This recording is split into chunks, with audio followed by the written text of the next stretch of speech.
তো আজকের ভাগবত প্রবাহ ক্লাসে আপনাদের সকলকে স্বাগতম। আমরা অনেকদিন পর আবার ভাগবত প্রবাহ ক্লাস শুরু করলাম। আশা করি ধারাবাহিকভাবে আমরা আবার প্রতি সপ্তাহে এই ক্লাস কন্টিনিউ করব। তা মঙ্গলাচরণ করে আমরা আজকের ক্লাস শুরু করছি। ওম অজ্ঞানতিমিরান্ধস্য জ্ঞানাঞ্জন শলাকয়া চক্ষুন্মীলিতম যেন তস্मै শ্রী গুরবে নমঃ। श्रीचैतन्यमनोभीष्टं स्थापितं येन भूतले स्वयं रूपं कदा मह्यं ददाति स्वपदान्तिकं। वन्देऽहं श्रीगुरुं श्रीयुतपदकमलं श्रीगुरुं वैष्णवांश्च श्रीरूपं साग्रजातं सहगणा रघुनाथान्वितं तं सजीवम् साद्वैतं सावधूतं परिजनसहितं कृष्णचैतन्यदेवं श्रीराधा कृष्णपादान् सहगणा ललिता श्रीविशाखान्वितंश्च नमो विष्णुपदाय कृष्णपृष्ठाय भूतले श्रीमते भक्तिवेदान्त स्वामिनिति नामिने। नमस्ते सारस्वते देवे गौरवाणी प्रचारिणे निर्विशेष शून्यवादी पाश्चात्यदेशतारिणे वाञ्छाकल्पतरुभ्यश्च कृपा सिन्धुभ्य एव च पतितानां पावनेभ्यो वैष्णवेभ्यो नमो नमः।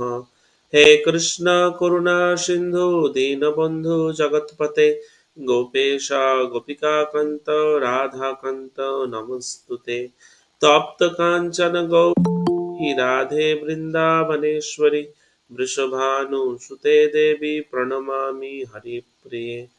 नीलाचल निवासाय नित्याय परमात्मने बलभद्रा सुभद्राभ्यां जगन्नाथाय ते नमः। जय श्री कृष्ण चैतन्य प्रभु नित्यानंद श्री अद्वैत गदाधर श्रीवासादि गौर भक्त वृंद। हरे कृष्ण कृष्ण कृष्ण हरे हरे हरे राम राम राम हरे हरे। मुखं करोति वाचालं पंगुर्लंघयते गिरिं यत्कृपातमहं वन्दे श्रीगुरुदिनतारिणं परमानन्दमाधवं श्रीचैतन्य ईश्वरम्।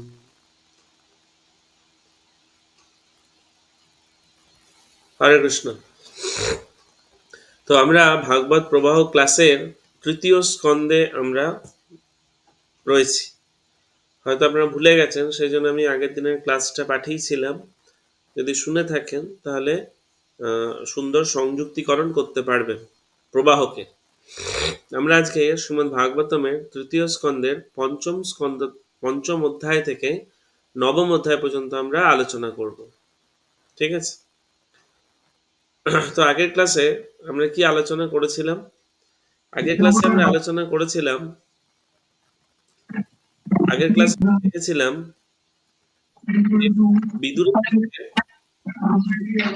বিদুরের সঙ্গে উদ্ধবের সাক্ষাৎ। আগের ক্লাসে আমরা বিদুরের সাথে আমরা উদ্ধবের সাক্ষাৎ নিয়ে আমরা আলোচনা করেছিলাম। বিদুর কোথায় বেরিয়েছিলেন? তিনি তীর্থ করতে বেরিয়েছিলেন। কুরুক্ষেত্র যুদ্ধের সময় আমরা দেখেছিলাম দুর্যোধন যখন বিদুরকে তিরস্কার করে বার করে দিয়েছিলেন কৌরব রাজপ্রাসাদ থেকে, তখন বিদুর তীর্থ ভ্রমণে বেরিয়েছিলেন। তীর্থ ভ্রমণ করতে করতে যমুনা নদীর তীরে উদ্ধবের সাথে বিদুরের সাক্ষাৎকার হয়। এবং যখন উদ্ধবের সাথে বিদুরের সাক্ষাৎকার হয়, বিদুর স্বভাবতই জানতে চান যে যদু বংশের সকলের কুশল মঙ্গল জানতে চান এবং কৃষ্ণ কেমন আছেন সে সম্বন্ধেও জানতে চান। তো তখন উদ্ধব কৃষ্ণ স্মরণ করেছিলেন এবং বাল্যকাল থেকে কৃষ্ণের সাথে যা যা লীলা তিনি প্রত্যক্ষ করেছেন বা কৃষ্ণের যে সমস্ত লীলা তিনি শ্রবণ করেছেন, কৃষ্ণের অন্তর্ধান পর্যন্ত সমস্ত কিছু উদ্ধব স্মরণ করেছিলেন বিদুরের সাথে। এবং তারপর কৃষ্ণ যে অন্তর্হিত হয়েছেন সেই সংবাদ বিদুরকে দিয়েছিলেন। তারপর বিদুরের সাথে দেখা সাক্ষাৎ হবার পর উদ্ধবের কৃষ্ণ ভক্তিতে বিদুর খুব অনুপ্রাণিত হন এবং উদ্ধবের কৃষ্ণ ভক্তিতে বিদুর অনুপ্রাণিত হয়ে উদ্ধবের কাছে দীক্ষা নিতে চান, উদ্ধবকে গুরু হিসাবে গ্রহণ করতে চান বিদুর। তখন উদ্ধব বলেন যে আপনি আমার থেকে বয়সে অনেক বড়, তো এটা শোভা পায় না যে আমি আপনাকে দীক্ষা প্রদান করি বা আপনি আমাকে গুরু হিসাবে গ্রহণ করেন। আপনি গিয়ে মৈত্রী ঋষির সাথে আপনি সাক্ষাৎ করুন, মৈত্রী ঋষিকে আপনি আপনার গুরু হিসাবে গ্রহণ করুন। তো এই সংবাদ প্রদান করে উদ্ধব চলে গেছিলেন বদ্রিকাশ্রমে। কৃষ্ণ বলেছিলেন হ্যাঁ বদ্রিকাশ্রমে যাওয়ার জন্য। তো উদ্ধব মৈত্রী ঋষিকে কি করে জানলেন না, প্রভাস ক্ষেত্রে যেখানে কৃষ্ণ অন্তর্ধান হয়েছিলেন সেইখানে বিদুর উদ্ধবকে কৃষ্ণ উদ্ধবকে উপদেশ প্রদান করেছিলেন, শিক্ষা প্রদান করেছিলেন। আমরা পরে এটা পড়ব, পরে আলোচনা করব 12 নম্বর খণ্ডে বা 11 নম্বর খণ্ডে। সেখানে মৈত্রী ঋষি উপস্থিত ছিলেন। তো সেই জন্য কৃষ্ণ যে জ্ঞান প্রদান করে গেছেন তার অন্তর্ধানের আগে সেই সমস্ত জ্ঞান বিদুর যেমন প্রাপ্ত হয়েছিলেন তেমনি উদ্ধব যেমন প্রাপ্ত হয়েছিলেন তেমনি বিদুরও সেই জ্ঞান প্রাপ্ত হয়েছিলেন। তো যাই হোক, তখন হরিদ্বারে আসেন বিদুর এবং মৈত্রী ঋষির সাথে বিদুরের সাক্ষাৎকার হয়। তো আজকে আমাদের ক্লাসে আলোচ্য বিষয় হচ্ছে বিদুর মৈত্রীর সংবাদ এবং ব্রহ্মার আবির্ভাব এবং ব্রহ্মার যে সমস্ত প্রার্থনা করেছিলেন ভগবান বিষ্ণুকে সেগুলো নিয়ে আমরা আলোচনা করে পঞ্চম অধ্যায় থেকে নবম অধ্যায় পর্যন্ত আমরা শেষ করব। তো ভাগবত প্রবাহ দশম দিবস, মৈত্রী বিদুর সংবাদ, ব্রহ্মার আবির্ভাব এবং প্রার্থনা। তো মৈত্রী ঋষির সাথে বিদুরের যখন সাক্ষাৎ হয়েছিল তখন বিদুর মৈত্রী ঋষিকে কিছু প্রশ্ন করেছিলেন। যখন আমাদের উচিত যখন কোনো সিনিয়র অথবা ভক্তিতে যারা আমাদের থেকে আগে রয়েছেন তাদের সাথে যখন আমাদের সাক্ষাৎ হয় তখন আমাদের উচিত তাদের কাছে আমাদের বিনীত করজোরে বিনীত হয়ে প্রশ্ন করা। কি বিষয়ে প্রশ্ন করা? ভগবত ভক্তি বিষয়ক প্রশ্ন করা। এটা হচ্ছে এটিকেট, মানে এটা হচ্ছে আমাদের উচিত কর্তব্য। তাহলে আমরা ভক্তিতে আমরা এগিয়ে যেতে পারবো এবং আমাদের ভক্তিতে যে সমস্ত বাধা বিপত্তিগুলো আসে সেগুলো সম্বন্ধে আমরা সলিউশন পাবো। তো বিদুর বলছে ভগবত ভক্তিতে সিদ্ধ বিদুর হরিদ্বারে পৌঁছে মৈত্রী ঋষিকে দর্শন করলেন এবং তাকে নিচের প্রশ্নাবলীগুলি জিজ্ঞাসা করলেন। বলছে বিদুর খুব বিনয়ী ছিলেন। বিনয়ী বলতে ইন দ্য সেন্স কি না, বিদুর ভক্ত ছিলেন না, তো ভক্তরা সবসময় কি চিন্তা করেন? সার্বিক জনগণের কল্যাণের জন্য চিন্তা করেন। তো সাধারণ লোকেদের যা প্রশ্ন থাকতে পারে জীবন সম্পর্কে বা সাধারণ লোকেদেরকে ভগবত ভক্তির পথে অগ্রসর করার জন্য জ্ঞান প্রয়োজন, সেই জ্ঞান বিতরণ করাই হচ্ছে ভগবত ভক্তদের উদ্দেশ্য।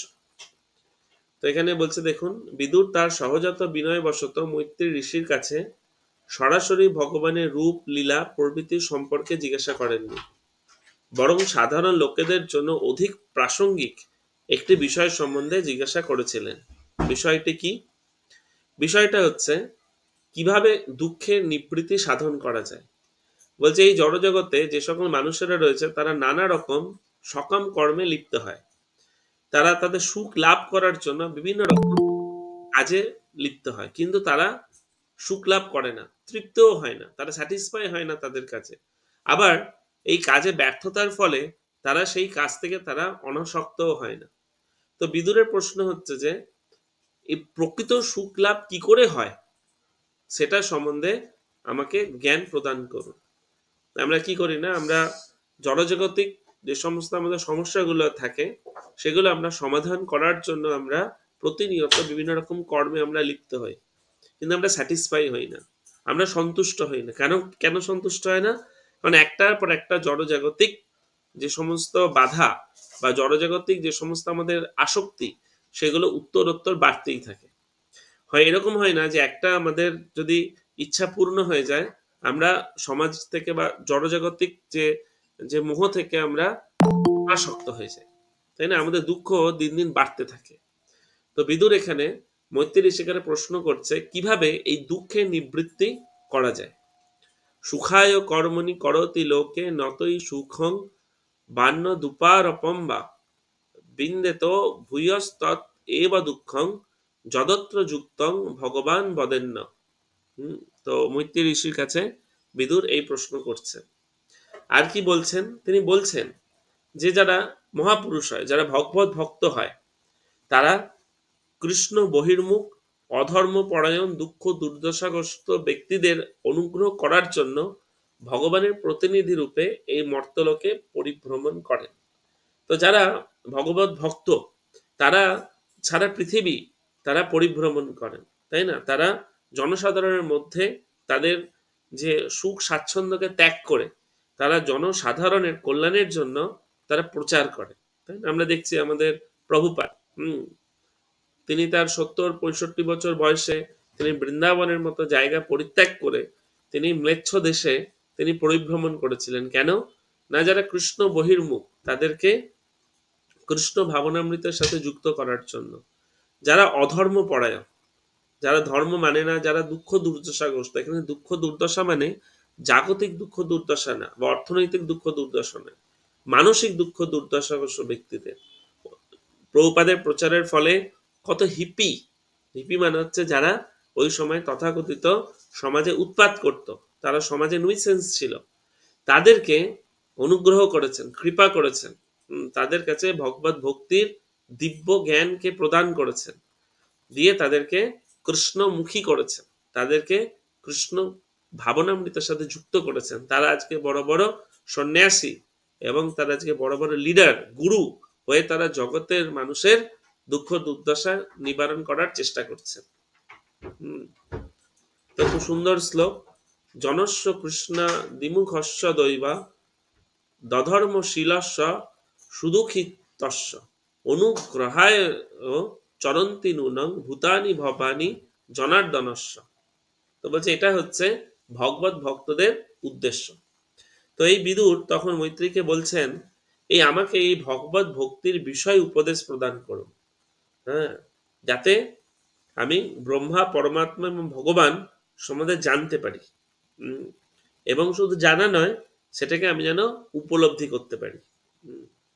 তারপর বলছেন যে কি কি জানতে চেয়েছেন বিদুর?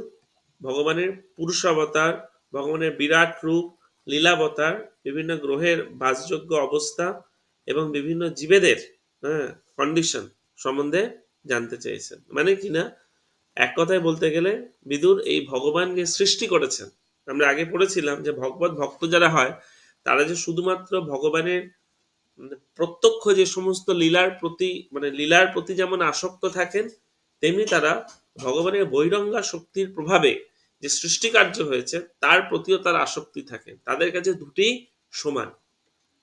আমরা হয়তো এই সৃষ্টি তত্ত্ব সম্বন্ধে অতটা ইন্টারেস্টেড নই যতটা আমরা ইন্টারেস্টেড ভগবানের বৃন্দাবনের লীলা শ্রবণ করতে, কিন্তু আমাদের মনকে বা আমাদের হৃদয়কে ওই বৃন্দাবনের লীলা ধারণ করার জন্য একটা ক্ষেত্র তৈরি করতে হবে, ভগবানের প্রতি বিশ্বাস তৈরি করতে হবে, ভগবানের প্রতি শ্রদ্ধা তৈরি করতে হবে। কি করে আসবে না, ভগবান কৃষ্ণ বা বিষ্ণু যেই মহৎ সৃষ্টিকার্য সম্পন্ন করেছেন এবং তার যে প্রত্যক্ষ দৃষ্টির প্রভাবে এত কিছু হয়েছে, ভগবান এত মহান, এই সম্পর্কে প্রথমে আমাদের শ্রদ্ধা থাকতে হবে। এই শ্রদ্ধা না জন্মালে আমরা ভগবানের যে বৃন্দাবনের লীলা, এই লীলা আমরা ধারণ করতে পারবো না।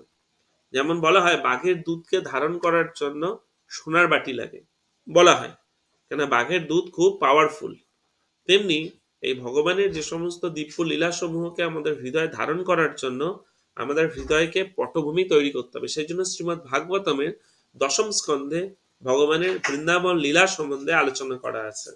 তার আগে 1, 2, 3, 4, 5, 6, 7, 8, 9 নম্বর খণ্ডে কিন্তু ভগবান কৃষ্ণের বৃন্দাবন লীলা সম্বন্ধে আলোচনা করা নেই। আমরা ভগবানের এই সমস্ত অসাধারণ ক্রিয়াকলাপ শ্রবণ করে আমরা আমাদের হৃদয়কে সেই বৃন্দাবন লীলা ধারণ করার জন্য উপযোগী করে তুলতে পারি। এই দুটো প্রশ্ন, একটা প্রশ্ন যে কিভাবে সাধারণ মানুষ দুঃখ থেকে মুক্তি লাভ করতে পারে, আর হচ্ছে আমাকে এমন উপদেশ দান করুন যাতে আমি পরম সত্য সম্বন্ধে জানতে পারি। এই দুটি। তো মৈত্রী ঋষি খুব আনন্দিত হয়েছিলেন বিদুরের কাছে কৃষ্ণ কথা শ্রবণ করার রিকোয়েস্ট, বা বিদুর যে কৃষ্ণ কথা শ্রবণ করতে এত আগ্রহ হয়েছেন, তাতে মৈত্রেয়ী ঋষি খুব আনন্দিত হয়েছিলেন। বলছে কৃষ্ণ কথার কি গুরুত্ব বলছে এই শ্লোকে। হ্যাঁ, এই 13 নম্বর শ্লোকে বলছে কৃষ্ণ কথার গুরুত্ব। সা শ্রদ্ধ ধানস্য বিবর্তমানা বিরক্তি মন্নৎ হরে পদানুস্মৃতি নিবৃত্তস্য সমস্ত দুঃখ পায়মাশু ধত্তে। বলছে কৃষ্ণ কথা অন্য সমস্ত বিষয়ের প্রতি বিরক্তি বৃদ্ধি করে। বলছে কৃষ্ণ কথার কি গুরুত্ব, এবং মৈত্রেয়ী ঋষি খুব আনন্দিত হয়েছেন যে বিদুর কৃষ্ণ কথা শ্রবণ করতে চেয়েছেন। কৃষ্ণ কথা মানে কৃষ্ণের নাম, কৃষ্ণের রূপ, কৃষ্ণের গুণ, কৃষ্ণের লীলা, কৃষ্ণের পরিকর, কৃষ্ণের পার্ষদ সবাইকে নিয়ে কৃষ্ণ কথা হয়।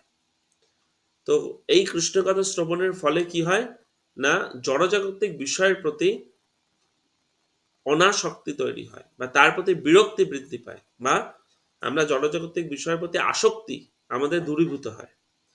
এবং তার ফলে কি হয়, ভগবানের শ্রী পাদ পদ্মের স্মরণ করার ফলে অচিরেই সকল দুঃখ কষ্ট পরাভূত হয়। এখানে দুঃখ কষ্ট মানে টাকা পয়সার কষ্টের কথা বলেনি, এখানে দুঃখ কষ্ট মানে আমাদের মানসিক দুঃখ কষ্টের কথা বলা হয়েছে। আমাদের দুঃখ কষ্ট কি, যে আমরা কৃষ্ণকে ভুলে গেছি, কৃষ্ণকে ভুলে আমরা এই জড় জগতে মায়ার প্রভাবে আমরা জীবন ধারণ করছি। এটাই হচ্ছে দুঃখ কষ্ট। তো কৃষ্ণ কথা শ্রবণ করার ফলে আমাদের কি হবে না, জড়জাগতিক বিষয়ের প্রতি আসক্তি দূরীভূত হবে। তো আর কি বলছে না, জড়জগতিক কথা যেগুলো কৃষ্ণ কথা সম্বন্ধীয় নয়, এই কথা আমাদেরকে তৃপ্তি দেয় না, আমাদেরকে তৃপ্তি দেয় না।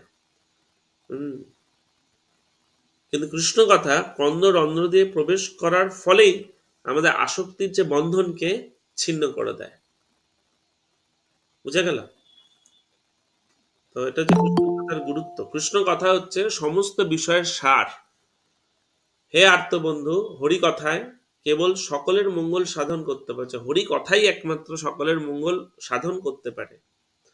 উদাহরণ দিচ্ছে এখানে, ভ্রমর যেমন ফুল থেকে মধু আরোহণ করে, তেমনি আপনিও আমাদের কল্যাণের জন্য সমস্ত কথার সারভূত পবিত্র কীর্তি শ্রীহরির কথা কীর্তন করুন। কে বলছে? বিদুর মৈত্রেয়ীকে বলছেন। মধুমক্ষী যেমন কি করে না, বিভিন্ন ফুল থেকে বসে কি করে না, মধু আহরণ করে, ফুলের মধ্যে থেকে যে সারটাকে গ্রহণ করে। মধু হচ্ছে খুব মানে ফল, তাই না? তো কৃষ্ণ কথা হচ্ছে সমস্ত কথার সমস্ত বিষয়ের সার, যেটা মানব সমাজের পরম মঙ্গল সাধন করতে পারে। হ্যাঁ,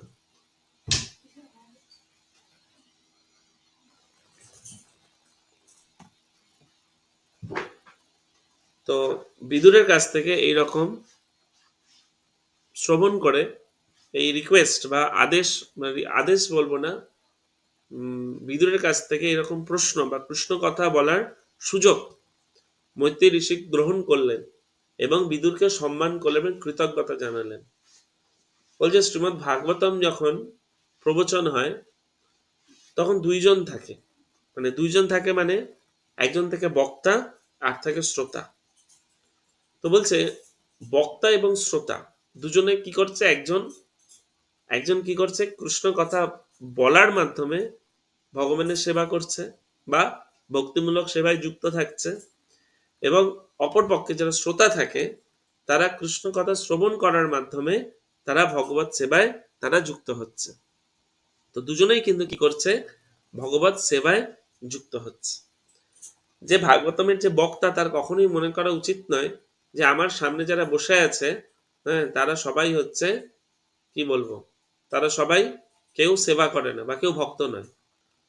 বরঞ্চ যারা যে কৃষ্ণ কথা বলছে তার মনে করা উচিত যে কৃষ্ণ কথা শ্রবণ করছে সেও ভগবানের সেবায় যুক্ত হয়েছে।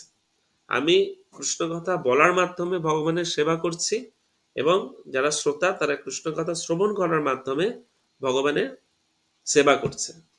তাহলে এখানে দেখুন মৈত্রেয়ী ঋষি বিদুরকে সম্মান করলেন তার প্রশ্নের জন্য এবং তাকে কৃতজ্ঞতা জানালেন।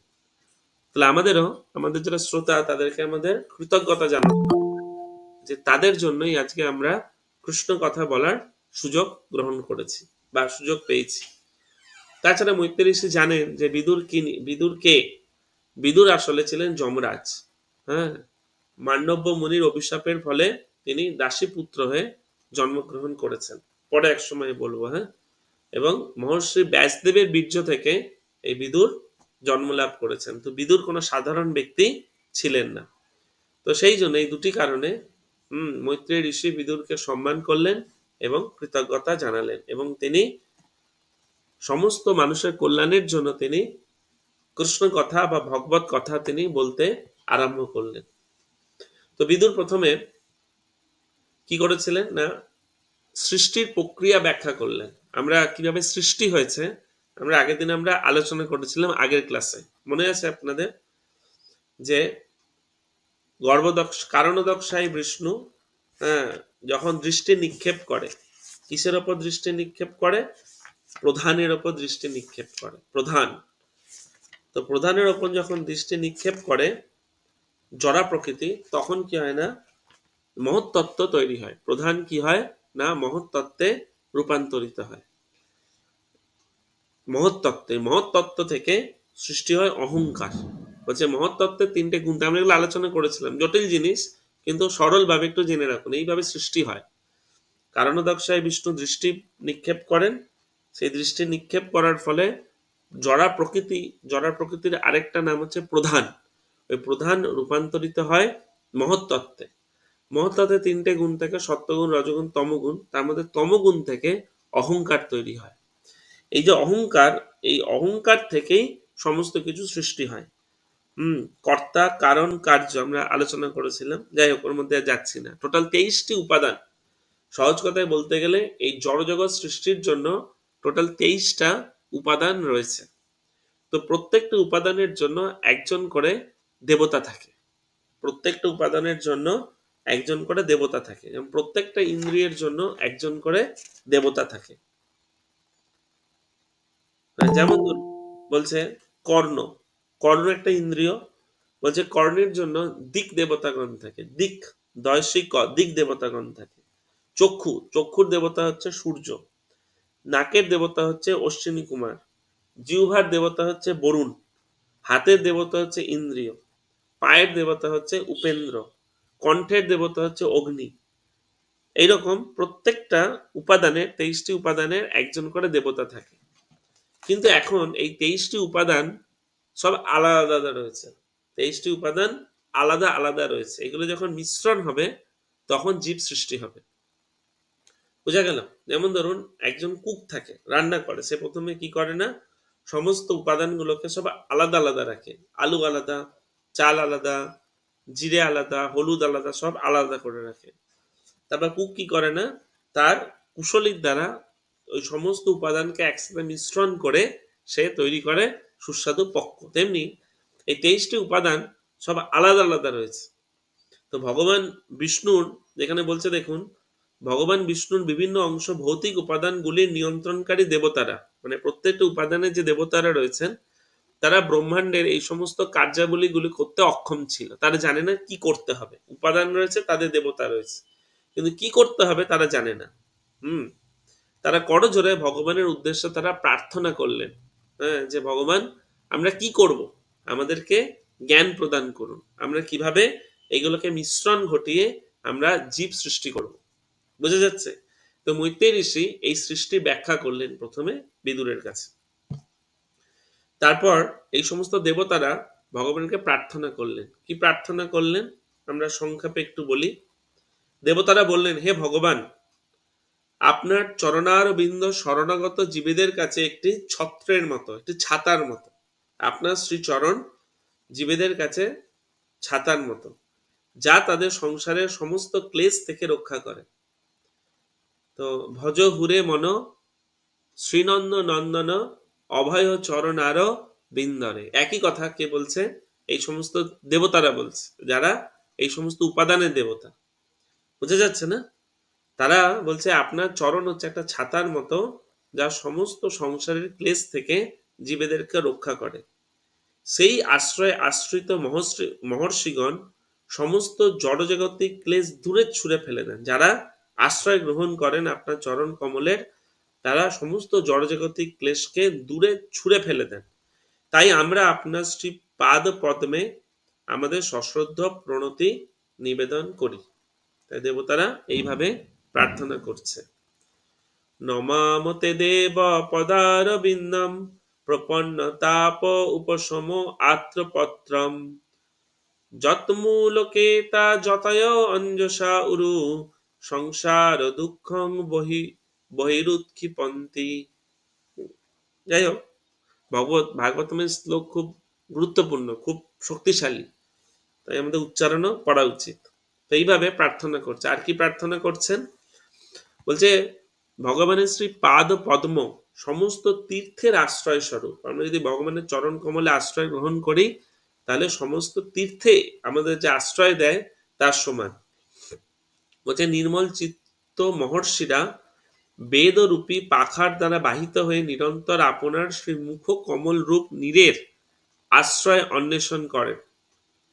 তাদের কেউ কেউ পাপ ও নাশেনি শরীর স্রষ্টা গঙ্গার শরণ গ্রহণ করেন। বলছে ভগবানের মুখমণ্ডল আর চরণ কমল দুটো রয়েছে না? তো মুখমণ্ডল থেকে কি নির্গত হয় না? ভগবত গীতা, কৃষ্ণের বাণী নির্গত হয়। মুখমণ্ডল থেকে কৃষ্ণের বাণী নির্গত হয়। কৃষ্ণের চরণ কমল থেকে কি নির্গত হয়?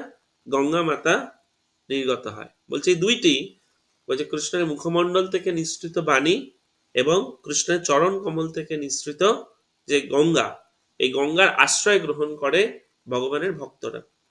তো একটা গাছের উপরে পাখি কি করে না, বাসা তৈরি করে। সেই পাখির বাসাটা হচ্ছে ভগবানের চরণ কমল মুখ নিঃসৃত, আর ভগবানের যে আর গাছের যে পাদদেশ সেখান থেকে নির্গত হয় গঙ্গা। তো খুব সুন্দর এখানে বলছে দেখুন, পরমহংসরা ভগবানের মুখকমলে তাদের নীড় রচনা করেন। পাখি যেমন গাছের উপরে তার বাসা রচনা করে, তেমনি পরমহংসরা ভগবানের মুখকমলে তাদের নীড় মানে ঘর রচনা করেন এবং সর্বদা ভগবানের শ্রী পাদ ও পদ্মের আশ্রয় অন্বেষণ করেন। পাখি যেমন নীড় ছেড়ে উড়ে যাবার পর পুনরায় পূর্ণ বিশ্রাম লাভের জন্য নীড়ের অন্বেষণ করে, তেমনি বৈদিক জ্ঞানে পবিত্র বুদ্ধিমান মানুষেরা ভগবানের আশ্রয়ের অন্বেষণ করে, কারণ ভগবান হচ্ছেন সমস্ত সৃষ্টির মূল উৎস। আর কি বলছে? আর বলছে যে মা গঙ্গা,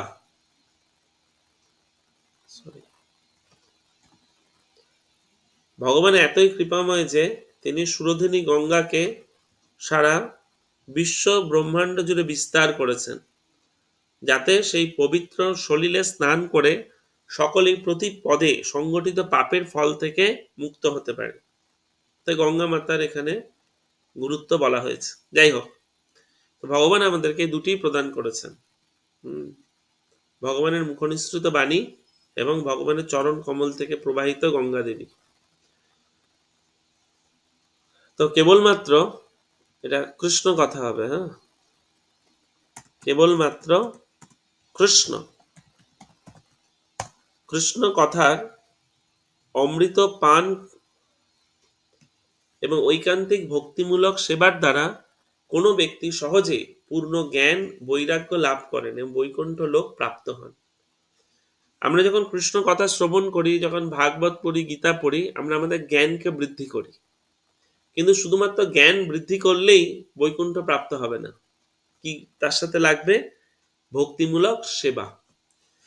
জ্ঞান আর বিজ্ঞান, জ্ঞান হচ্ছে আমরা যে তথ্য আমরা পাচ্ছি, হ্যাঁ, গ্রন্থ অধ্যয়ন করে, আর বিজ্ঞান হচ্ছে সেই সমস্ত তথ্যগুলো আমরা যখন রিয়েলাইজ করছি। রিয়েলাইজ মানে আমরা যখন অনুভব করছি, সেই জ্ঞান অনুভব হবে বা বিজ্ঞানে রূপান্তরিত হবে একমাত্র ভক্তিমূলক সেবার মাধ্যমে। আমরা যদি সেবা না করি, আমরা যদি শুধুমাত্র জ্ঞান আরোহণ করি, তাহলে কিন্তু আমরা বিজ্ঞান স্তরে উন্নীত হতে পারবো না, বা আমাদের জ্ঞানটা আমাদের রিয়েলাইজড নলেজ হবে না। সেই জন্য জ্ঞানের সাথে সাথে আমাদের বিজ্ঞানও দরকার। বিজ্ঞান মানে হচ্ছে রিয়েলাইজড নলেজ। তার জন্য কি করতে হবে? ভক্তিমূলক সেবা করতে হবে।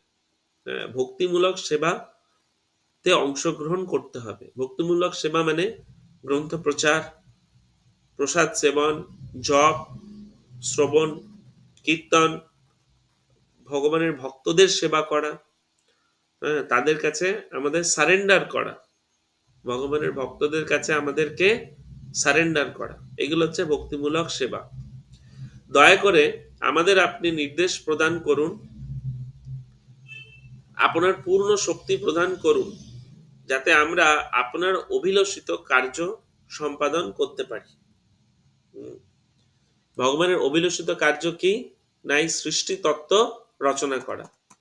এবং এই সমস্ত দেবতাগণ, ইন্দ্রিয় দেবতাগণ বা উপাদান দেবতাগণ ভগবানের কাছে করজোরে প্রার্থনা করছেন যাতে আপনার অভিলাষ সম্পন্ন করতে পারি, যে জন্য আপনি আমাদেরকে সৃষ্টি করেছেন। আমরাও তেমনি ভগবান আমাদেরকে সৃষ্টি করেছে কেন? যাতে আমরা ভগবত ধামে ফিরে যেতে পারি।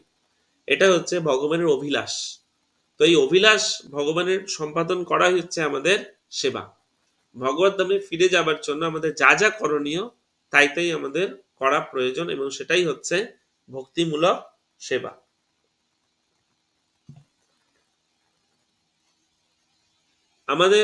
আমার অযোগ্যতা সত্ত্বেও আমি আমার সেই গুরুদেবের মুখ থেকে যতটা শ্রবণ করেছি এবং নিজের বুদ্ধি দিয়ে যা বুঝতে পেরেছি তার দ্বারা আমি ভগবানের মহিমা কীর্তন করছি। কে বলছে এটা? মৈত্রেয়ী মুনি বিদুরকে বলছে যে আমার কোনো যোগ্যতা নেই। আসলে আমাদের মনে রাখতে হবে যে এই যে কৃষ্ণ কথা বা কৃষ্ণ সম্বন্ধীয় বিজ্ঞান বা জ্ঞান, এ কোনোদিনও শেষ হবে না। এটা আমরা কখনো বলতে পারি না যে আমরা কৃষ্ণকে আমরা জেনে গেছি। বলছে শঙ্কর্ষণ তার হাজার হাজার মস্তিষ্ক দিয়ে বা মুখমণ্ডল দিয়ে, লক্ষ কোটি মুখমণ্ডল দিয়ে প্রতিনিয়ত কি করছে? কৃষ্ণের গুণ মহিমা কীর্তন করছে, যবে থেকে তিনি সৃষ্টি হয়েছে। কিন্তু এখনো পর্যন্ত তিনি তার শেষের কুল কিনারা খুঁজে পান না। বুঝা গেল? এটাই হচ্ছে ভগবানের এত মহিমা। তো আমাদের পক্ষে কখনো ভগবানের অগাধ মহিমা সম্পূর্ণরূপে উপলব্ধি করা বা অজ্ঞান অর্জন করা সম্ভব নয়।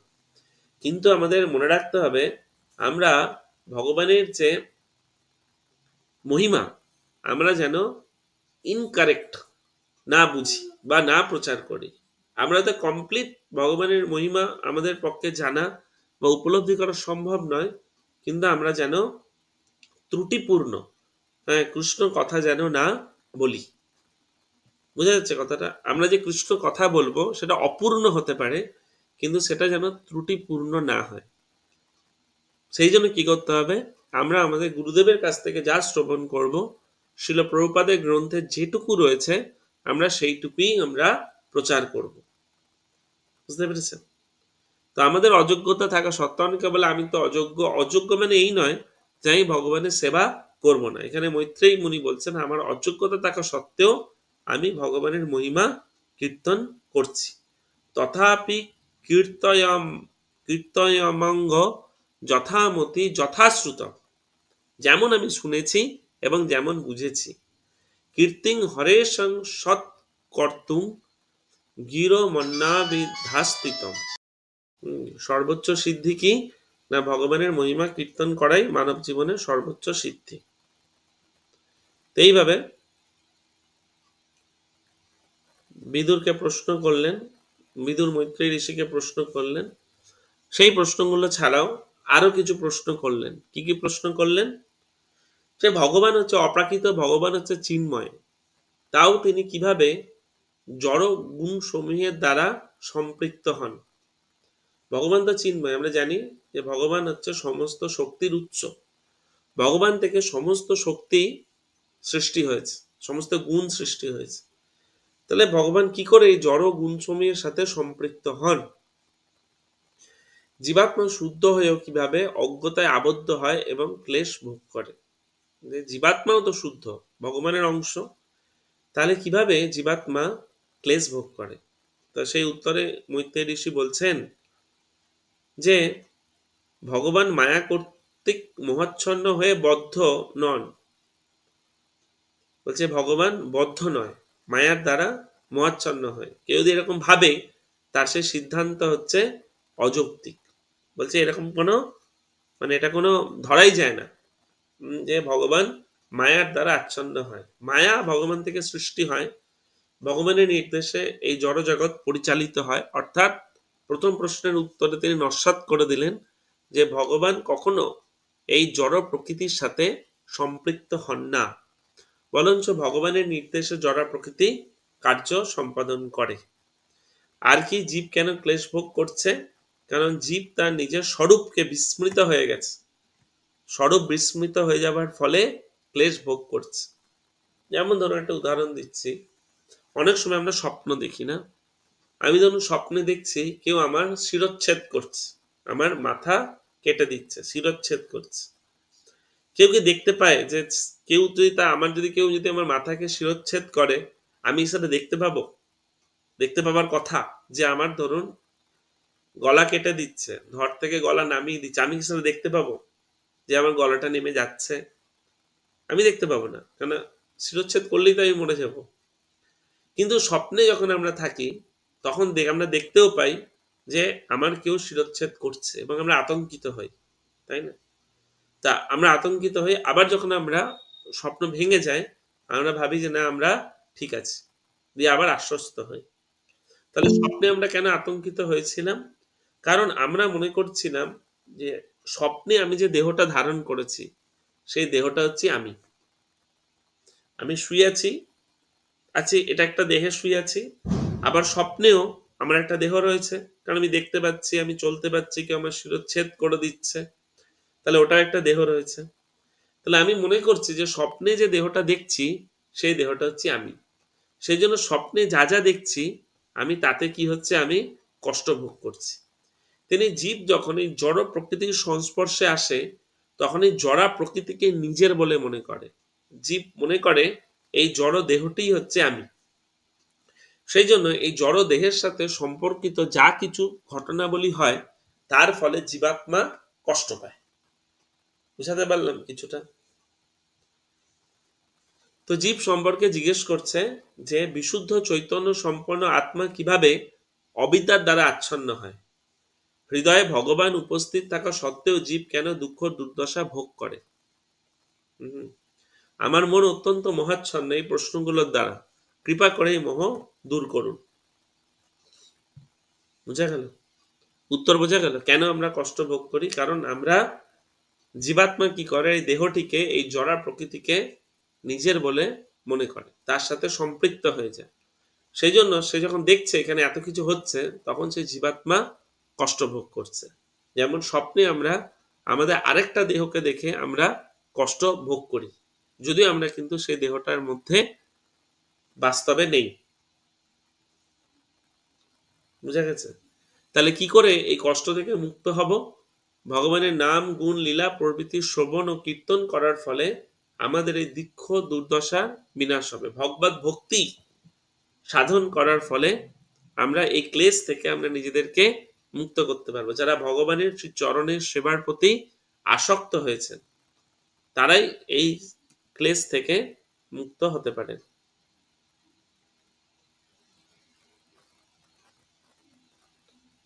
বোঝা যাচ্ছে?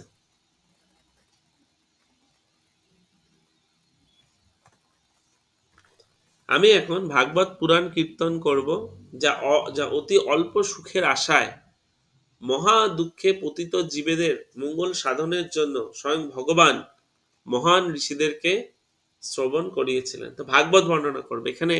দেখুন আমরা ভাগবত কে কাকে বর্ণনা করছিল? প্রথমে সুখদেব গোস্বামী পরীক্ষিত মহারাজ সহ 60,000 মুনি ঋষিকে, না সরি সুত গোস্বামী সৌনকাদি ঋষিদেরকে সহ 60,000 মুনি ঋষিকে ভাগবত বর্ণনা করছিলেন। কে? সুত গোস্বামী কোথায় ভাগবত শুনেছিলেন? না, যখন সুখদেব গোস্বামী পরীক্ষিত মহারাজকে ভাগবত বর্ণনা করছিলেন তখন শুনেছিলেন। আবার এখানে বলছে মৈত্রেয় ঋষি ভাগবত শ্রবণ করেছিলেন। মৈত্রেয় ঋষি ভাগবত কোত্থেকে শ্রবণ করেছিলেন? না এইভাবে ভাগবতের অনেকগুলো পরম্পরা রয়েছে। ওই যে ভগবান শঙ্কর্ষণ পাতাল লোকে সনত কুমার সহ যে কুমার আছে, চতুষ কুমার রয়েছে, তাদেরকে ভাগবত বর্ণনা করেছিলেন। সনত কুমার সংখ্যায়ন ঋষিকে ভাগবত বর্ণনা করেছিলেন। সংখ্যায়ন ঋষি পরাশর মুনিকে ভাগবত বর্ণনা করেছিলেন। পরাশর মুনি কে ছিলেন? ব্যাসদেবের পিতা। পরাশর মুনির কাছ থেকে মৈত্রেয় ঋষি ভাগবত শ্রবণ করেছিলেন। তাহলে এই ভাগবতের অনেকগুলো পরম্পরা রয়েছে না? এইভাবে ভাগবত বিভিন্ন ভাবে আমাদের সমাজে প্রকটিত হয়েছে। কাদের জন্য ভাগবত? না, এই সমস্ত মানুষদের জন্য, জীবেদের জন্য যারা স্বল্প সুখের আশায় মহা দুঃখে পতিত হয়।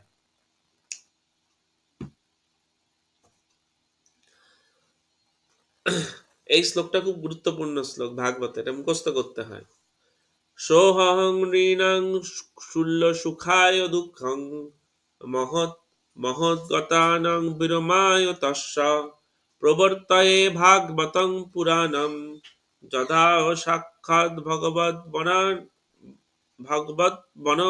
শ্রীভ ভগবত বন নিঃসৃভ। ভাগবত কাদের জন্য? যারা স্বল্প সুখের আশায় মহা দুঃখে পতিত হয়। মানে আমরা অল্প সুখের আশায় আমরা প ফ ব ভ ম, প মানে হচ্ছে পরিশ্রম করতে করতে মুখ দিয়ে ফেনা উঠে যায়, দিয়ে ব্যর্থতা আসে, ব্যর্থ থেকে ভয় আসে, ভয় থেকে মৃত্যু হয়। আমরা যদি ভাগবত শ্রবণ করি, যদি ভাগবত অধ্যয়ন করি, তাহলে কি হবে না, আমরা আমাদের দুঃখ ক্লেশ থেকে আমরা মুক্তি লাভ করব। তা আমাদের এই ভাগবত প্রবাহ ক্লাসের উদ্দেশ্য হচ্ছে যে আপনাদেরকে ভাগবত সম্বন্ধে একটু আইডিয়া প্রদান করা, যে ভাগবতে কি আছে। আমরা ইস্কনে দেখি ভাগবত সেট সব ভক্তদের বাড়িতে থাকে, ভাগবত প্রচার করান, আপনারা অনেকে ভাগবত প্রচার করেন, বলেন যে ভাগবত নাও, কিন্তু নিজেদেরকে তো জানা উচিত যে ভাগবতে আছেটা কি, ভাগবত অধ্যয়নের গুরুত্ব কি। তো আমাদের এই ক্লাসের মানে এই ভাগবত প্রবাহ ক্লাসের উদ্দেশ্য হচ্ছে সম্পূর্ণ ভাগবতমের একটা সার সংক্ষেপ, যে ভাগবতমে কোথায় কি রয়েছে।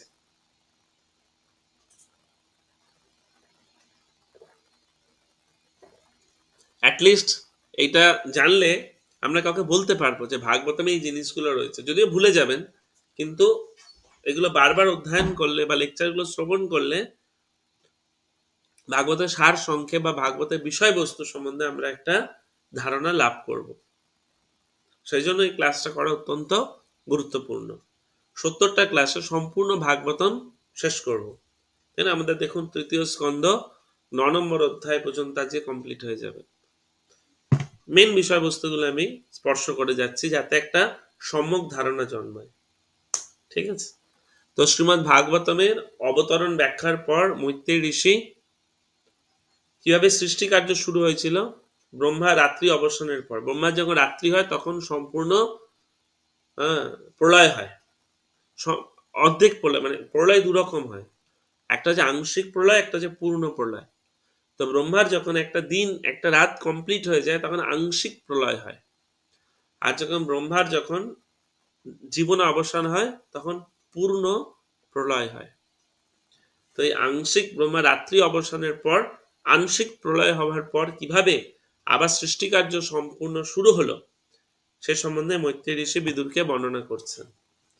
তাহলে ব্রহ্মা রাত্রি হয়ে গেছে, রাত্রের পর ব্রহ্মা আবার জন্ম লাভ করছে পরের দিন, মানে ব্রহ্মা প্রতিদিনই জন্মায়। তো ব্রহ্মা আমরা জানি কি হয় না, প্রথমে বিশ্ব ব্রহ্মাণ্ড সৃষ্টি হয়, মহাবিষ্ণুর যে নিঃশ্বাস প্রশ্বাসের সাথে একটা করে বিশ্ব ব্রহ্মাণ্ডের উৎপত্তি হয়। সেই বিশ্ব ব্রহ্মাণ্ডের মধ্যে প্রথমে প্রবেশ করে গর্ভদক্ষায়ী বিষ্ণু। সেই গর্ভদক্ষায়ী বিষ্ণুর নাভি থেকে একটা পদ্ম প্রস্ফুটিত হয়, তাই না? সেই পদ্মের উপর ব্রহ্মা প্রকটিত হয়। এখানে বলছে ব্রহ্মা সেখানে উৎপন্ন হয়, এই পদ্ম ফুলের উপর ব্রহ্মা আবির্ভূত হয়। সেজন্য ব্রহ্মাকে বলে স্বয়ম্ভু। লক্ষ্মী দেবীর সাহায্য ছাড়াই ভগবান বিষ্ণু ব্রহ্মাকে প্রকটিত করতে পারেন। ভগবানের জন্য লক্ষ্মী দেবীর প্রয়োজন নেই, ভগবান হচ্ছে নিজেই স্বয়ং সম্পূর্ণ। তো এই পদ্ম ফুলের উপর বসে ব্রহ্মা কিছু দেখতে পেলেন না, তিনি এই জগৎকে দেখতে পেলেন না, চারদিকে তিনি অন্ধকার দেখলেন। এবং দেখার জন্য চারদিকে তার চারটে চোখ ঘুরানোর সময় তিনি চারটে মুখ লাভ করলেন, মানে চারটে মুখ দিয়ে তিনি চারদিকে দেখছেন, কিন্তু চারদিকে কি না অন্ধকার। ছবিতে দেখুন, এই পদ্ম ফুলের স্টেম কাণ্ড, ব্রহ্মা বসে আছে, চারদিকে অন্ধকার। ব্রহ্মা বুঝতে পারলেন না তিনি কোথা থেকে সৃষ্টি হয়েছে, এই পদ্ম ফুলটাই এলো থেকে, বা এই পদ্ম ফুলটার সাথে আমার কি সম্পর্ক, তিনি কিছুই বুঝতে পারলেন না। তিনি বিভ্রম হয়ে গেলেন এবং তিনি কি করলেন, পরম সত্যের জন্য তিনি অনুসন্ধান করতে আরম্ভ করলেন। তো এখান থেকে আমরা দুটো শিক্ষা লাভ করব। কি শিক্ষা? যে মানসিক আমরা পরে আসছি যে কি করে ব্রহ্মা সবকিছু জানতে পারলেন। তো আমাদের মানসিক জল্পনা কল্পনার দ্বারা আমরা সৃষ্টির রহস্য অনুধাবন করতে পারি। আজকাল বিজ্ঞানীরা কি করে বিশ্ব ব্রহ্মাণ্ড সৃষ্টি হয়েছে তার জন্য বিভিন্ন রকম থিওরি দিচ্ছে। কিভাবে বিশ্ব ব্রহ্মাণ্ড সৃষ্টি, কেউ বলছে বিগ ব্যাং থিওরি, কেউ বলছে সেই থিওরি ওই থিওরি, শেষ নেই। কোটি কোটি টাকা তারা খরচ করছে বিভিন্ন প্রকার রিসার্চ করার জন্য। কিসের রিসার্চ? না এই বিশ্ব ব্রহ্মাণ্ড কি করে সৃষ্টি হয়েছে। তো এখানে আমাদের কি বলছে, মানসিক জল্পনা কল্পনার দ্বারা এই সৃষ্টির রহস্য জানা যায় না। এবং ব্রহ্মার যে সৃজনী শক্তি তা তার নিজস্ব নয়, বরং ভগবান হতে প্রাপ্ত। আমরা জানি ভগবান হচ্ছে প্রাইমারি ক্রিয়েটার, প্রাথমিক সৃষ্টিকর্তা হচ্ছে ভগবান, আর ব্রহ্মা হচ্ছে গৌণ সৃষ্টিকর্তা। ব্রহ্মা তার সৃষ্টি করার জন্য শক্তি কোত্থেকে পায়? না ভগবান থেকে পায়। আমরা দেখব কি করে পাচ্ছে। তো ব্রহ্মা পরম সত্য সম্বন্ধে জানার জন্য চারদিকে অনুসন্ধান করতে লাগলেন। ব্রহ্মা মনন করছিলেন, এই পদ্মর উপর আমি বিরাজমান আছি, এইটি কোথা থেকে বিকশিত হয়েছে, নিশ্চয়ই একটা উৎস রয়েছে। এই পদ্মটা এলো থেকে। ব্রহ্মা যখন কি করলেন, পদ্মের যে কাণ্ড বা পদ্মের যে নাল তার ভেতরে প্রবেশ করলেন, এবং প্রবেশ করতে করতে করতে করতে ভগবান গর্ভদাক্ষায় বিষ্ণুর নাভিতে এলেন। নাভি থেকে উৎপত্তি হয়েছে, কিন্তু তিনি পদ্মটির যে মূল, কোত্থেকে পদ্মটা উৎপন্ন হয়েছে, তিনি সেটা খুঁজে পেলেন না। তিনি অনেক সময় অপচয় করলেন। তো ব্রহ্মা দেখলেন যে এইভাবে সময় অপচয় করতে করতে কি হচ্ছে না, তার আয়ু কমে যাচ্ছে। হ্যাঁ, তো এখানে দেখুন ব্রহ্মা এই নাভির এই পদ্মে নালের মধ্যে দিয়ে এসে এইখানে বিষ্ণু নাভি, এইখানে এসে ব্রহ্মা হারিয়ে গেছে, এখানে গিয়ে আর কিছু খুঁজে পাচ্ছে না। এখানে কি শিক্ষা লাভ করা যায়? যে সাফল্যের জন্য আমাদের ব্যক্তিগত প্রয়াস যথেষ্ট নয়, ভগবানের কৃপা এবং অনুমোদন প্রয়োজন। আমরা যখন গ্রন্থ বিতরণ করতে যাই, আমরা হয়তো ভালো বক্তা হতে পারি, আমরা হয়তো খুব সুন্দর দেখতে হতে পারি, আমরা হয়তো খুব স্মার্ট হতে পারি।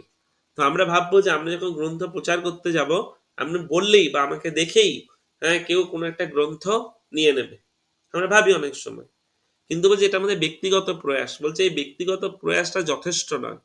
আমাদের ভগবানের সেবা করার জন্য, ভক্তদের সেবা করার জন্য আমাদের ভগবানের কৃপা এবং অনুমোদন প্রয়োজন। কখনো কখনো আমরা ভক্তদের সেবা করাটা আমরা খুব চিপলি নিয়ে নিই, আমরা মনে করি খুব তুচ্ছ তাচ্ছিল্যের ব্যাপার। কিন্তু মনে রাখবেন যে ভক্তদের সেবা করা কিন্তু তুচ্ছ তাচ্ছিল্যের ব্যাপার নয়। ভগবানের বা ভক্তদের সেবা করার জন্য ভগবানের কৃপা এবং অনুমোদন লাগে। ভগবানের অনুমোদন ছাড়া আমরা ভক্তদের বা ভগবানের বা ভগবত ভক্তি বা ভক্তিমূলক সেবা আমরা এক অংশ করতে পারবো। তা আমরা যখন কোনো ভক্তিমূলক সেবা পাবো বা ভক্তিমূলক সেবা করব, আমাদের খুব শ্রদ্ধা সহকারে এবং ভগবানকে কৃতজ্ঞতা জানিয়ে সেই সেবা করা উচিত।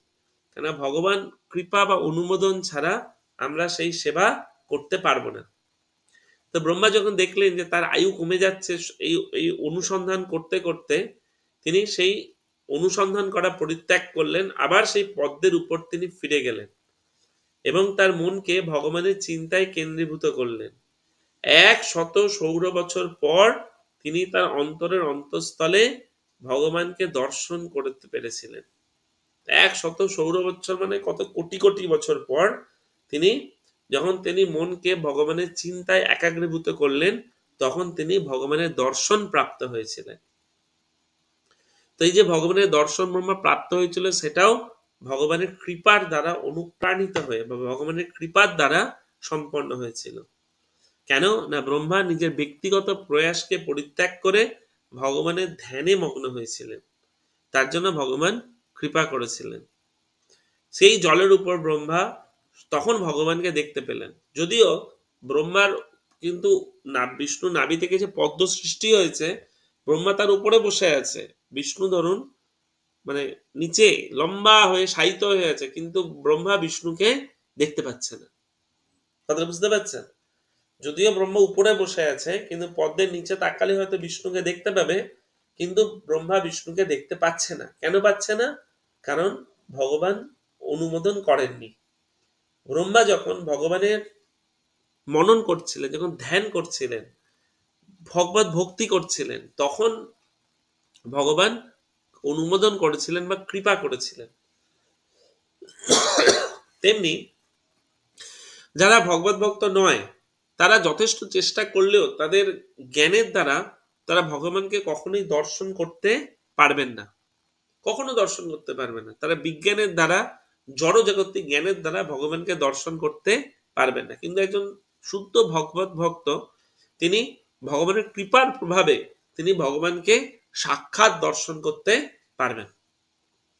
তা আমরা যদি ভগবানের কৃপা লাভ করি, যদি আমাদের চিন্তাকে আমাদের আমরা একাগ্র চিত্তে যদি ভগবানের সেবায় যুক্ত হয়ে যদি ভগবানের চিন্তন করি 24 ঘন্টা, তাহলে নিশ্চয়ই ভগবান এক সময় আমাদের সামনে প্রকটিত হবেন, আমরা দেখতে পাবো।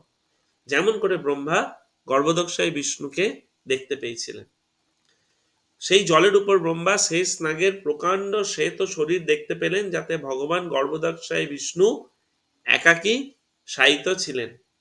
শেষ নাগের মাথার মণির কিরণে সর্বাধিক উদ্ভাসিত ছিল। আগেও তো ছিল, মানে বলতে যে আগেও তো শেষ নাগের ওপর গর্ভদক্ষায় বিষ্ণু শায়িত ছিল, কিন্তু ব্রহ্মা সেটা দেখতে পাননি।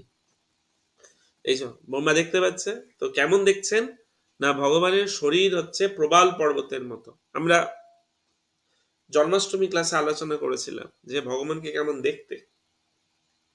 ভগবানের পীত বসন সান্ধ্য আকাশের মতো, ভগবানের মণিরত্ন খচিত মুকুট পর্বতের সুবর্ণময় শৃঙ্গের মতো, ভগবানের অলঙ্কার তুলসীপত্র পুষ্পমাল্য মনে হচ্ছে বিভিন্ন পর্বত থেকে ঝর্ণা, ঔষধি এবং পুষ্পময় দৃশ্যাবলী। সুন্দর তিনি ব্রহ্মা বর্ণনা করছে যে ভগবানকে কেমন দেখতে। আমরাও দেখতে পাচ্ছি না এখানে ছবিতে। তো ভগবান কৃষ্ণ তখন বা ব্রহ্মা গর্ভদক্ষায় বিষ্ণু, যিনি কৃষ্ণের অংশ, তার একটি চরণ কমল প্রদর্শন করেছিলেন, যা শুদ্ধ ভক্তির সকল ঈপ্সিত ফল প্রদান করেন। তো এত কিছু করার কি উদ্দেশ্য? ভগবানের চরণ কমলের প্রাপ্তি বা ভগবানের চরণ কমল দর্শন করা হচ্ছে এত আমাদের ভক্তি করার উদ্দেশ্য, যাতে আমরা ভগবানের চরণ কমলে নিজেদেরকে কি করতে পারি, নিজেদেরকে শেল্টার বা আশ্রয় গ্রহণ করতে পারি, জড়িয়ে ধরতে পারি, দৃশ্য দেখতে পাই। ব্রহ্মা এত ধ্যান করলেন, এত কিছু করলেন, তাই না? এর উদ্দেশ্য কি হিসাবে পেলেন? রিওয়ার্ড কি পেলেন? উপহার কি পেলেন বা প্রাইজ কি পেলেন? বলছে ভগবান কৃপা করে তার একটি চরণ কমলকে প্রদর্শন করেছিলেন। তা ভগবানের চরণ কমলকে কি মনে হচ্ছিল? ভগবানের নখগুলোকে মনে হচ্ছিল চরণ কমলের যে চন্দ্র সদৃশ। আমরা আলোচনা করেছিলাম যে ভগবানের শরীরে কতগুলো চন্দ্র রয়েছে, 23.5 চন্দ্র রয়েছে ভগবানের শরীরে। এই নখ, ভগবানের নখগুলো হচ্ছে একটা চন্দ্রের মতো। তো এই শ্লোকে বলছে ওটা না, যে ভগবান কি করে তার চরণ দর্শন করেছিলেন। পুংসাম সকামায় বিবিক্ত মার্গই রব্বর্চতাং কামদু ঘাংরি পদ্মম প্রদর্শয়ন্ত কৃপয়া নখেন্দু ময়ূক ভিন্নাঙ্গুলি চারুপত্রম। তার চন্দ্র সদৃশ নখসমূহ কেমন মনে হচ্ছিল? ফুলের পাপড়ির মতো মনে হচ্ছিল। কে বলছে এগুলো? ব্রহ্মা বলছে। তখন ব্রহ্মা কি করলেন না, ভগবানের কাছে প্রার্থনা করলেন। কিসের জন্য? যে গৌণ সৃষ্টি করব, সেই গৌণ সৃষ্টির জন্য প্রার্থনা করলেন। কি প্রার্থনা করলেন ভগবান? বলছে প্রথমে ভগবানের পরম রূপের প্রার্থনা করলেন। কিভাবে প্রার্থনা করলেন? ভগবান হচ্ছে পরম জ্ঞাতব্য বস্তু, সকল রূপের উৎস, পরম ব্যক্তিগত রূপ, সবচেয়ে সুন্দর রূপ, এবং ভক্তদের হৃদয়ের নিবাসস্থল হচ্ছে এই ভগবান, ভক্তদের হৃদয়ের নিবাসস্থল। ভক্তদের হৃদয়ে ভগবান বিরাজ করেন। তারপর তিনি বুঝতে পারলেন যে স্বরূপগত ভ্রম হচ্ছে দুঃখের কারণ, যে আমরা মিস আইডেন্টিফিকেশন করছি, জড় জগতের সাথে নিজেদেরকে একাত্ম মনে করছি, সেটাই হচ্ছে আমাদের দুঃখ কারণ। তারপর বিবিধ ভক্তদের সাথে ভগবানের ভাব বিনিময়, কেমন করে বিভিন্ন ভক্তরা ভগবানের সাথে ভাব বিনিময় করে, ব্রহ্মা সে ব্যাপারে প্রার্থনা করলেন। শুদ্ধ ভক্তদের হৃদয়ে ভগবান বাস করেন, তারা কর্ণ দিয়ে তাকে দর্শন করেন। তাহলে ভগবানকে দর্শন কি দিয়ে করতে হয়? কর্ণ দিয়ে করতে হয়। কে বলছে? ব্রহ্মা বলছে। আর কি করে? তাদের কর্মফল ভগবানকে অর্পণ করেন। যা কিছু কর্ম করেন তা ভগবানকে সন্তুষ্টি বিধানের জন্য করেন। তারপর তিনি হরিনামের মাহাত্ম্য বর্ণনা করছেন। কে? ব্রহ্মা, যে এই হরিনাম হচ্ছে অত্যন্ত কৃপাময়। তারপর ভগবানের কাছে ব্রহ্মা অনুরোধ করছেন। কি অনুরোধ করছেন? আমাকে শক্তিতে আবিষ্ট করুন, আমাকে শক্তি প্রদান করুন, কৃপা করে আমাকে সৃষ্টি করার জন্য শক্তি প্রদান করুন। আমি আপনার শরণাগত একজন, আমার কোনো শক্তি নেই। যা কিছু আমি করছি, যা কিছু আমি করব, সবই আপনার শক্তিতে করব। কে বলছে? ব্রহ্মা বলছে। আমি গৌণ সৃষ্টি করব, আমি সৃষ্টি করব, জীব সৃষ্টি করব আপনার শক্তিতে। তেমনি আমরা যখন আমাদের জীবনে সফলতা অর্জন করি, আমরা কোনো কিছু আমাদের বুদ্ধি দিয়ে, আমাদের বিচার দিয়ে করি, আমাদের মনে রাখতে হবে সেই বুদ্ধি বা বিচার কার থেকে আসছে? ভগবানের থেকে আসছে। মানে এত কিছু করার ফলে কি হতে পারে? আমার মধ্যে অহংকার আসতে পারে। আমাকে সেই মিথ্যা অহংকার থেকে রক্ষা করুন, ভগবানের কাছে প্রার্থনা করছে। আমরা যখন একটু বড় হয়ে যাই ভক্তিতে, আমরা যখন ভক্তিতে একটু বড় হয়ে যাই, তখন আমাদের মধ্যে মিথ্যা অহংকার জন্মায়। তখন আমাদের আর ছোটখাটো ক্লাস করতে ইচ্ছা করে না, ছোটখাটো প্রোগ্রামে যেতে ইচ্ছা করে না। কেন? আমাদের মধ্যে মিথ্যা অহংকার জন্মে যায়, যে আমি অনেক বড় হয়ে গেছি, এটাকে বলে মিথ্যা অহংকার। তো ব্রহ্মা পর্যন্ত ভগবানের কাছে প্রার্থনা করছে যেন আমার মধ্যে মিথ্যা অহংকার না জন্মায়। এবং মিথ্যা অহংকার জন্মালে কি হতে পারে? আমি ভগবত ভক্তির মার্গ থেকে বিচ্যুত হতে পারি। তা আমাকে এই বিচ্যুতি থেকে রক্ষা করুন।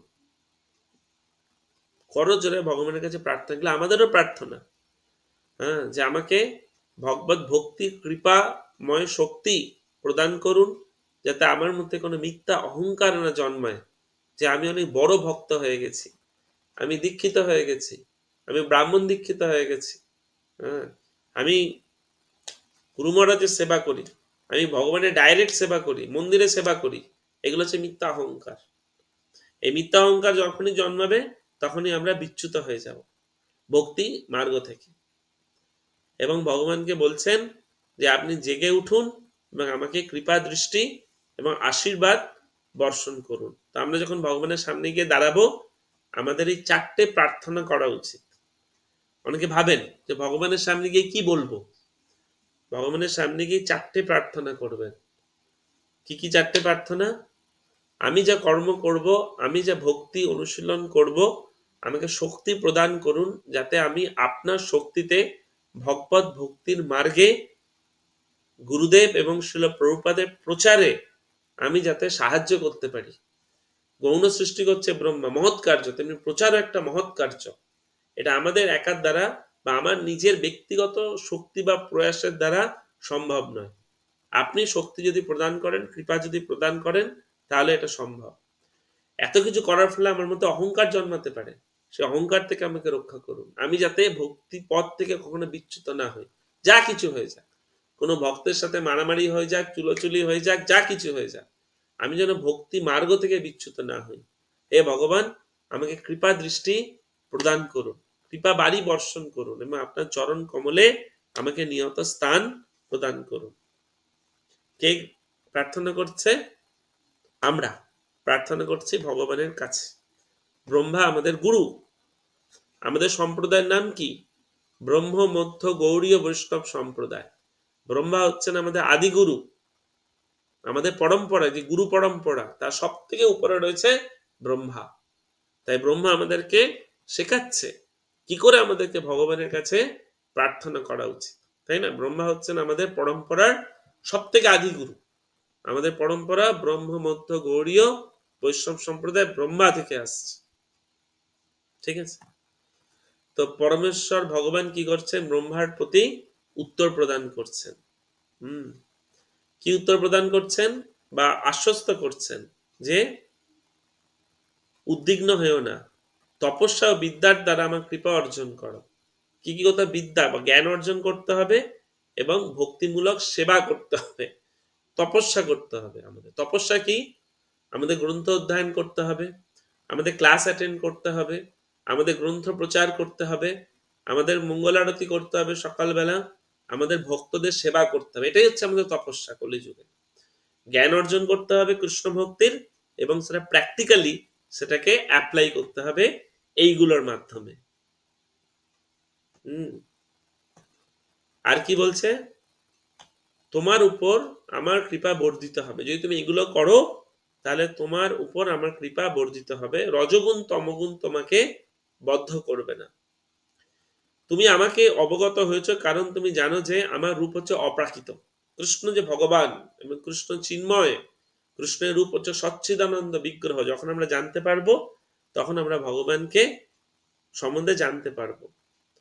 তুমি যখন অনুসন্ধান করছিলে আমি তোমার মধ্যে প্রকট হয়েছিলাম। ভগবান আমাদের প্রত্যেকের মধ্যে রয়েছে। ভগবান আমাদের মধ্যে থেকে আমাদেরকে জ্ঞান প্রদান করবে যখন আমরা ভগবানকে জানার জন্য প্রয়াসী হব। বলছে যখন আমরা ভগবানকে জানতে প্রয়াসী হব তখন ভগবান পরমাত্মা রূপে আমাদেরকে গাইড করবে যে এইখানে যাও, তাকে গুরু হিসাবে গ্রহণ করো। এটাই ভগবান বলছে। কাকে বলছে, ব্রহ্মাকে বলছে যে তুমি যখন অনুসন্ধান করছিলে আমি তোমার মধ্যে প্রকট হয়েছিলাম। তেমনি আমরা যখন ভগবত ভক্তিতে একের পর এক ধাপ অতিক্রম করব, উচ্চতর স্তরে আমরা যাব, আমাদের কি গাইড করবে, দুইজন ব্যক্তি গাইড করবে। একজন হচ্ছে বাহ্যিক থেকে গাইড করবে গুরু, যাকে আমরা গুরু হিসাবে গ্রহণ করব, আমাদের আধ্যাত্মিক গুরু। আর ভেতর থেকে গাইড করবে ভগবান, চিত্ত গুরু হিসাবে আমাদেরকে গাইড করবে। আমার অহেতুকিক কৃপার ফলে তুমি প্রার্থনা নিবেদন করছো, তুমি যে আমাকে প্রার্থনা করছো সেটা আমার কৃপা, সেই শক্তি আমি তোমাকে দিয়েছি এবং তোমার প্রার্থনা আমি প্রসন্ন হয়েছি। তাহলে আমরা যদি চারটে প্রার্থনা ভগবানকে করি, যেটা আমি বললাম অনুরোধ, তাহলে ভগবান আমাদের প্রতি প্রসন্ন হবে। যারা এইরকম প্রার্থনা করে তাদের সকল বাসনা পূর্ণ হবে। চারটে বাসনা, আর তো বাসনা নেই। বাসনা থাকতাও যে অকাম সর্বকাম বা মোক্ষ কাম উদারতি, যদি আমাদের মধ্যে বাসনা থাকেও তাও সেটা ভগবানের কাছে আমাদের প্রার্থনা করা উচিত, অন্যান্য দেবী দেবতার কাছে প্রার্থনা করা উচিত নয়। অকাম সর্বকাম বা, যদি আমাদের মধ্যে কোনো কাম বাসনা নাও থাকে, বা সর্বকাম যদি সমস্ত রকমের কাম বাসনা থাকে, তাও আমাদের ভগবানের কাছে প্রার্থনা করা উচিত। প্রথমত আমাদের ভক্তদের এই চারটে প্রার্থনা করা উচিত। মনে থাকবে চারটে কি কি, আমাকে শক্তি প্রদান করো প্রচারের জন্য, ভক্তির টিকে থাকার জন্য, মিথ্যা অহংকার দূরীভূত করো। 3 নম্বর, আমার যাতে কখনো বিচ্যুত না হয় ভক্তি মার্গ থেকে। আর চতুর্থ হচ্ছে আমার প্রতি কৃপা দৃষ্টি বা কৃপা বাড়ি বর্ষণ করো। আমার সন্তুষ্টি বিধানই করাই হচ্ছে চরম লক্ষ্য। ভগবান বলছে ব্রহ্মাকে কার সন্তুষ্টি বিধান করতে হবে, একমাত্র ভগবানের সন্তুষ্টি বিধান করতে হবে। ভগবান নিজে বলছে যে আমার সন্তুষ্টি বিধান করাই হচ্ছে জীবনের চরম লক্ষ্য। আমি সকলের প্রিয়তম বস্তু, আমার নির্দেশ সমূহ অনুসরণ করো। আমি যা বলছি সেটা অনুসরণ করো। ভগবান কোথায় বলেছে আমাদের জন্য, ভগবত গীতায় ভগবান নির্দেশ প্রদান করেছেন। মন্মনা ভব মদ্ভক্ত মজ্জীবাম নমস্কুরু যৎ করসি যদশ্নসি। যা কিছু করবে আমাকে দিয়ে করবে, আমার পুজো করো। সবকিছু ভগবান কোথায় বলছে, ভগবত গীতাতে বলছে। যৎ করসি, যা কিছু করবে, যা কিছু ভাববে সবকিছু আমাকে নিয়ে ভাববে বা আমার জন্য ভাববে। তাহলেই কি হবে না, সমস্ত বাসনা ভগবান পূর্ণ করবে। তো আজকে নবম অধ্যায় পর্যন্ত আমরা মৈত্রেয়ী বিদুর সংবাদ, ব্রহ্মা সৃষ্টি, ব্রহ্মা কি প্রার্থনা করছেন, আমরা সেইগুলো নিয়ে আমরা আলোচনা করলাম। বুঝা গেল? কারো কোনো প্রশ্ন থাকলে করতে পারেন। পরের দিন আমরা পরবর্তী চ্যাপ্টার গুলো আলোচনা করব।